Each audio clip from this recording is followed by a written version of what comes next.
টাকা মামা কি হয়েছে? মুখ চোখের কি অবস্থা দেখো। আজকে ওর প্রোগ্রাম, স্কুলের অ্যানুয়াল প্রোগ্রাম, নাচ আছে, আবার আমার গার্জেন নাচ আছে। আর যাবো ভাবলাম, আজকে কত মজা করব ভাবছিলাম, এমনি সময়টা যা খারাপ যাচ্ছে তার উপরে এই অবস্থা, ভাবলাম একটু যাব। আর দেখো শরীর সকাল থেকে কি খারাপ, দুদিন ধরে এই পেটটা ভালো না, আজকে তো একেবারে শরীর নেতিয়ে একদম পড়ে আছে। তো একটু ভিডিও করি, কান্নাটা ভিডিও করে বেলাতা ওকে দেখাবি, কান্নাটা ভিডিও করে হ্যাঁ দরকার ছিল। বাপ রে বাপ, আমাকে মাইরে মুড়ে তোমাকে মাইরে আমার একটা লাথি খাইছে আমার বুকে, আমার বুক একদম ধাক করে উঠছে।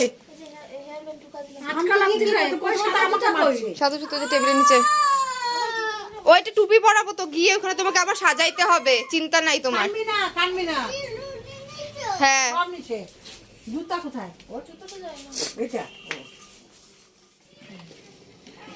এরপর আমরা বেরিয়ে পড়ি, টোটো পেয়ে যাই মোটামুটি আমরা গেটের সামনে থেকেই, মানে টোটোর জন্য দাঁড়িয়েছিলাম কারণ এত সেজেগুজে হেঁটে হেঁটে যাওয়া সম্ভব না। আমরা পৌঁছে গেছি দেখো আর্ট গ্যালারিতে।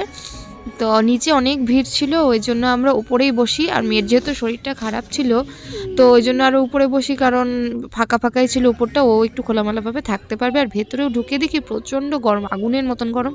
ওর জ্যাকেট ট্যাকেট আমি সম্পূর্ণ খুলে দিই। নিচে দেখো বাচ্চাদের কি সুন্দর প্রোগ্রাম হচ্ছে। তা আমার মেয়ের প্রোগ্রাম এই যে দেখো শুরু হয়ে গেছে। এখানে এই যে ভেতরে আমার মেয়ে সেকেন্ড রোতে দাঁড়িয়েছে।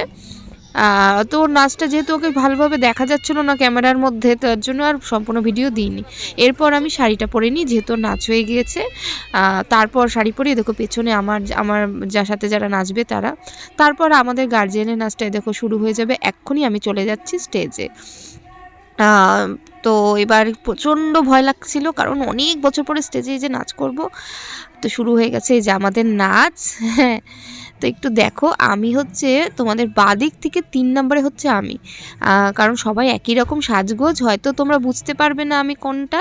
তো একটু ভিডিওটা দেখলে পরে দেখবে, এই বাদিক থেকে যখন দেখানো শুরু করবে তখন 3 নম্বরে হচ্ছে আমি। দেখলে যে 3 নম্বরে হচ্ছে আমি। তো সম্পূর্ণ নাচটি দিইনি, কারণ অনেকটাই বড়, অল্প দিয়েছি। আর এটা কে জানি করেছিল ক্যামেরাটা আমি জানি না, তো সেই ভিডিওটাই দিয়েছি। আর যাই হোক, আমি কেমন লাগলো তোমাদের আমার নাচটি অবশ্যই কমেন্ট করে বলো। অনেক কষ্ট করে আমি প্র্যাকটিস করেছি, কারণ আমার বাবার শরীর সেই সময় খারাপ হয়ে যায় হঠাৎ করে। আমি প্রতিদিন স্কুলে যেতেও পারছিলাম না, যার জন্য ওদেরও রিহার্সাল করতে খুব অসুবিধা হচ্ছিলো আমার জন্য, আমি যেতে পারছিলাম না।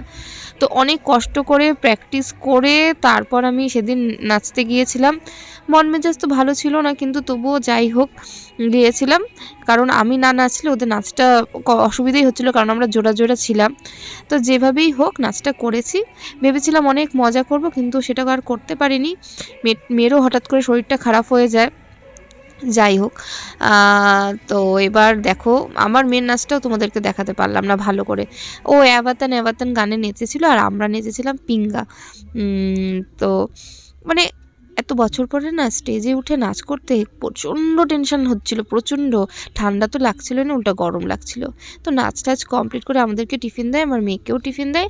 তারপর আর বেশিক্ষণ থাকি